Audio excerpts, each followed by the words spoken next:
Hello, excellent people.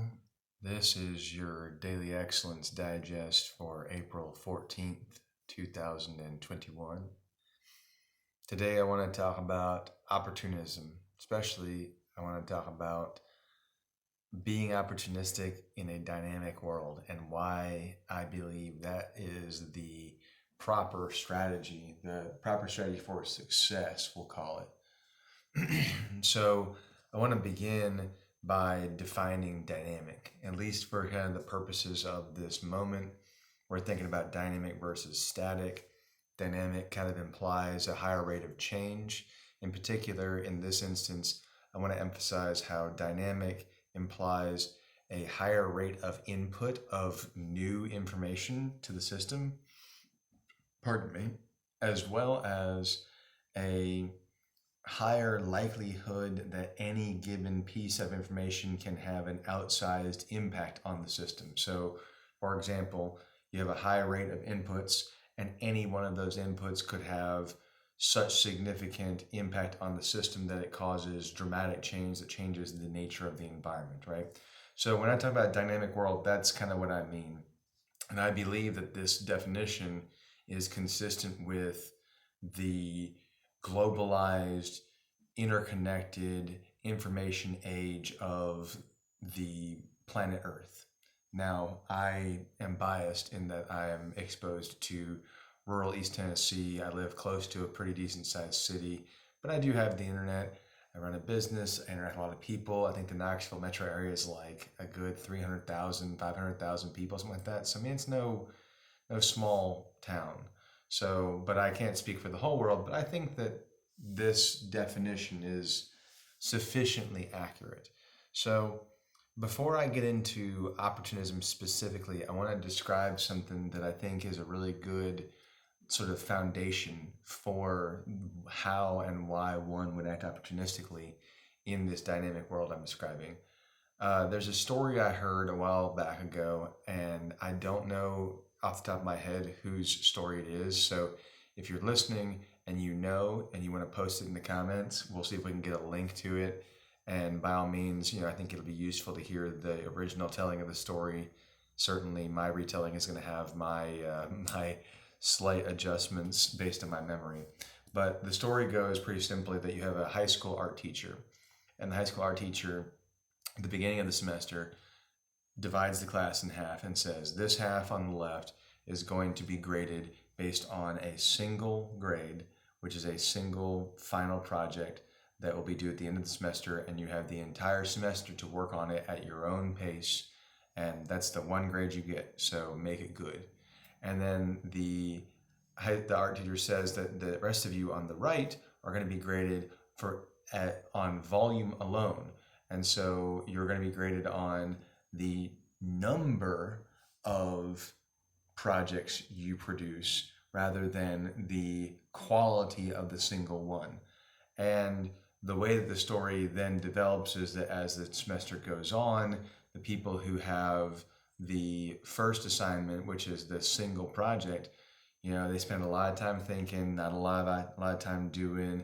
They get deep down the rabbit hole on trying to figure out how to do it perfectly. And then when they finally go to execute, many of them fall flat on their execution because they didn't have the requisite skills to achieve what it was that they had in their mind. Versus the other half of the class start small, do a whole bunch of really easy stuff, and then, naturally, many of them start making more and more complex things or really refining the design of the one thing that they've been doing really well, such that at the end of the semester, you have the group that had the single high quality grade and the group that had the volume grade.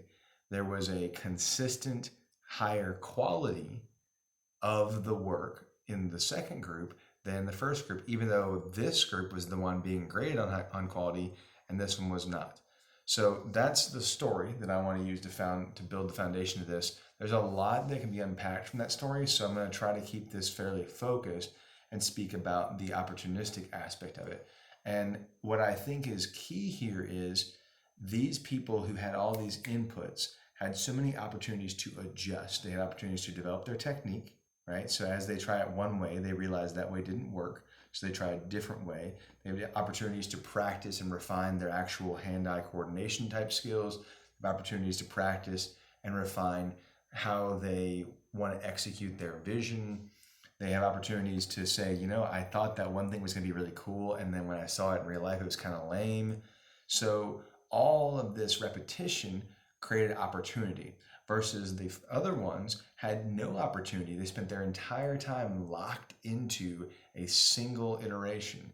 And in fact, there's that paralysis by analysis that comes to so many people in that consequence, where they just they think too much and don't do enough, right?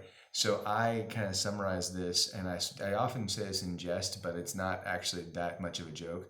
So I'm a do more, think less kind of person, and I'm that way on purpose, because I would rather be a do more, think less kind of person than a think more, do less kind of person. And I get, I say this among my family and friends, and some of them get it and some of them don't. And my wife likes to kind of pick on me about it, where occasionally, when she really needs me to kind of like slow down and think about it and plan first, she's like, all right, this is a think more, do less kind of moment.